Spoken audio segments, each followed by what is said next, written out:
you're also an epidemiologist. I presume the prospect of a viral pandemic keeps you up at night as well. No.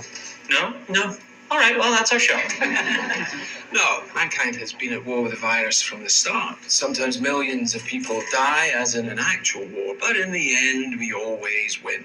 But you, just to be clear, you do think microorganisms pose a threat? Oh, in the most dire terms. Bacteria? No. You like saying no? Yes. Not bacteria, not viruses, so fungus. Yes, that's the usual response. Fungi seem harmless enough. Many species know otherwise, because there are some fungi who seek not to kill, but to control. Let me ask you, where do we get LSD from? Where do you get it from? It comes from ergot, a fungus. Psilocybin, also a fungus. Viruses can make us ill, but fungi can alter our very minds. There's a fungus that infects insects, gets inside an ant, for example, travels through its circulatory system to the ant's brain, and then floods it with hallucinogens, thus bending the ant's mind to its will. Fungus starts to direct the ant's behavior, telling it where to go, what to do, like a puppeteer with a marionette. And it gets worse. The fungus needs food to live, so it begins to devour its host from within, replacing the ant's flesh with its own. But it doesn't let its victim die, no.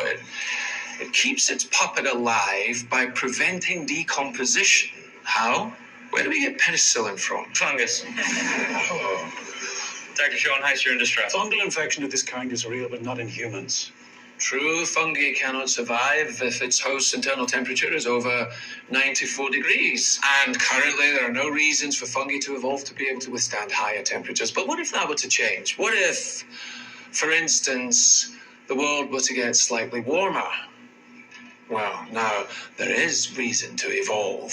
One gene mutates, and an Ascomycetia, Candida, ergot, Cordyceps, Aspergillus, any one of them could become capable of burrowing into our brains and taking control, not of millions of us, but billions of us. Billions of puppets with poisoned minds, permanently fixed on one unifying goal: to spread the infection to every last human alive by any means necessary. And there are no treatments for this, no preventatives, no cures. They don't exist. It's not even possible to make them. So if that happens, We lose.